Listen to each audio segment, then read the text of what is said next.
What's up everybody, I'm HoopsandHipHop, and today it's time to take another look at the Hoenn region. Recently, as one of the series on my channel, I have been going through each region of the Pokemon world and covering 10 facts that you probably don't know, and in today's episode of that series, we are going to cover the Hoenn region. Of course, Hoenn made its debut in Pokemon Ruby and Sapphire, and it made its triumphant return, or should I say its trumpet return, in Pokemon Omega Ruby and Alpha Sapphire, so we have seen a lot of the Hoenn region, especially in the last few years. However, with that being said, I am willing to bet that there are some things about Hoenn that you guys do not know, and that's exactly what we're covering today. Here are 10 facts that you don't know about Pokemon's Hoenn region.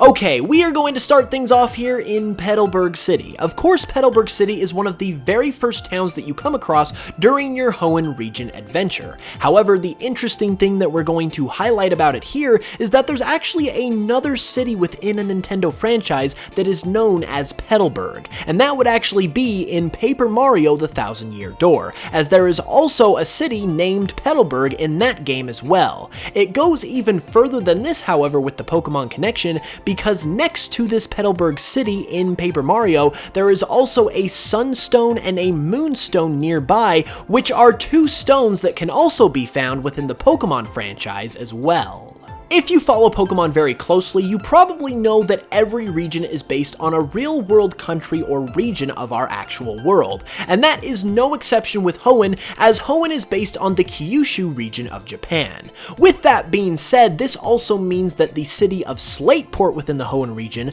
coincides with Nagasaki, which is actually one of the two cities in Japan that was actually bombed by an atomic bomb in World War II.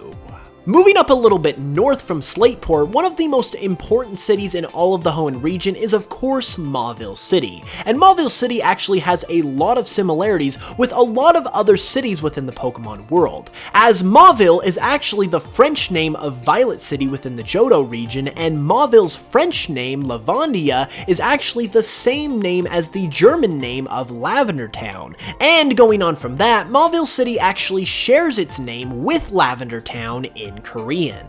One of the more soothing and relaxing cities in all of Hoenn would have to be Lily Cove City, and the motto of Lily Cove City is "Where the land ends and the sea begins," and as a matter of fact, that is actually the same exact motto as another real-life city in our own world, and that would be the city of Homer within the state of Alaska. The other interesting thing about this is that both Homer, Alaska, and Lily Cove City are both within a peninsula on their respective areas of the map.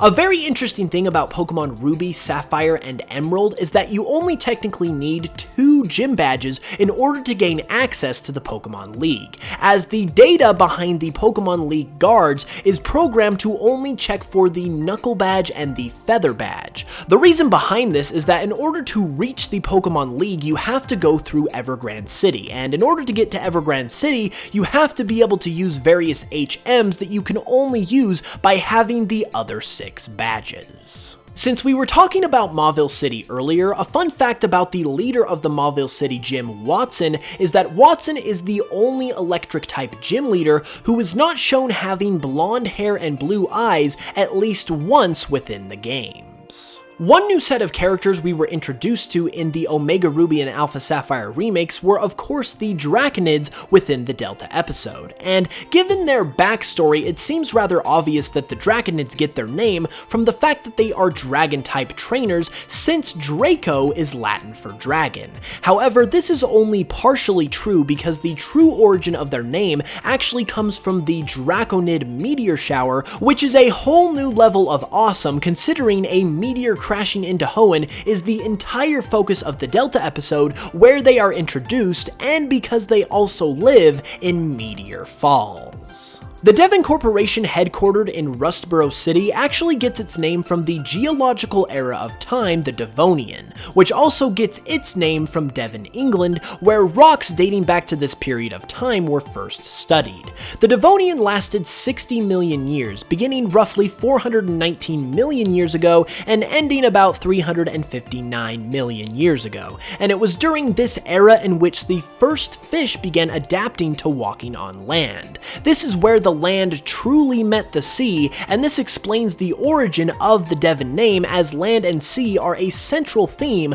of Pokemon Ruby and Sapphire. One location within Hoenn that debuted in Ruby, Sapphire, and Emerald that was actually replaced in its ORAS remakes was the Abandoned Ship. The Abandoned Ship is a wrecked ship originally located on Route 108 in Hoenn, and in case you didn't know, this ship actually had a formal name for when it was in active service before it became abandoned, and that name was the SS Cactus. And finally, speaking of locations within the original Generation 3 games that did not make their way to Omega Ruby and Alpha Sapphire, Mirage Tower is a very unique location that only ever saw an appearance in Pokemon Emerald. But it gets even deeper than that, because the Mirage Tower from Pokemon Emerald may very well be inspired by the Mirage Tower from the original Final Fantasy game for the NES, as not only do both games have an area named the Mirage Tower, both of these respective areas are located within deserts, are only visible under certain conditions, and are shaped in a spiral-like design.